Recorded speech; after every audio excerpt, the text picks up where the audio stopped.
কেসটা হলো আমরা প্রোগ্রাম করতেছিলাম, উঠলাম রাস্তায়, ওরা উঠলো, আমরা বসেছিলাম, তারপরে অ্যাম্বুলেন্স মেরে দিল, আমরা আর কিছু বলতে পারবো না।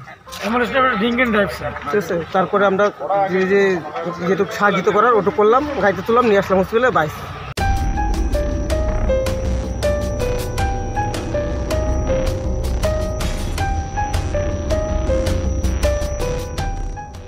তুফানগঞ্জ থেকে কোচবিহারের দিকে আসা দ্রুত গতিতে একটি অ্যাম্বুলেন্সের ধাক্কায় মৃত 2, আহত 4। ঘটনাটি ঘটেছে তুফানগঞ্জ জাতীয় সড়ক তল্লিগুড়ি বাজার এলাকায়। স্থানীয় সূত্রে জানা গিয়েছে, তল্লিগুড়ি বাজার এলাকায় একটি স্থানীয় ক্লাবে অনুষ্ঠান চলছিল। সেই সময় রাত 12টা নাগাদ তুফানগঞ্জ থেকে কোচবিহারের দিকে আসা দ্রুত গতিতে একটি অ্যাম্বুলেন্স রাস্তার ধারে দাঁড়িয়ে থাকা বেশ কয়েকজন মানুষকে ধাক্কা মারে।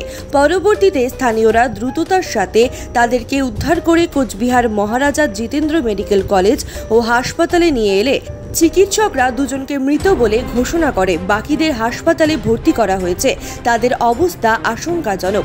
গোটা ঘটনার তদন্ত শুরু করেছে কোচবিহার কোতোয়ালি থানার পুলিশ।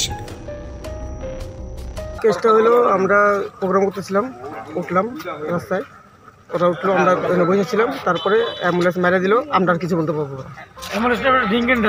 ঠিক আছে, তারপরে আমরা যেটুকু সাহায্য করার ওটুকু করলাম, গাড়িতে তুললাম, নিয়ে আসলাম হসপিটালে। বাইশ এটুকুই, আর কিছু। কজন ছিল?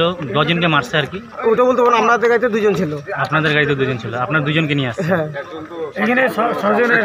আপনার নামটা কি দাদা? বিশ্বজিৎ বর্মন।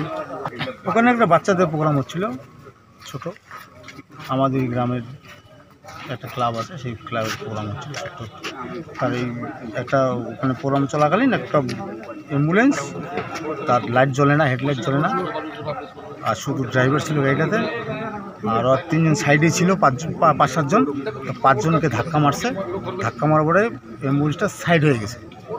সাইড হয়ে যাওয়ার পর 5জন খুব গুরুতর আহত অবস্থায় এইখানে নিয়ে আসা হয়েছে। এখানে আসা 2জন মারা গেছে, আর 2জন খুব গুরুতর আহত, ওদেরকে বুঝি রেফার করবে মনে হচ্ছে। আর 2জন স্পট ডেট হয়েছে এখানে নিয়ে আসার সময়। কি গাড়ি মারলো? অ্যাম্বুলেন্স। যারা মারা গিয়েছে তাদের পরিচয় কিছু জানতে পেরেছেন? তারা আমাদের এই আশেপাশে গ্রামেরই লোক হবে।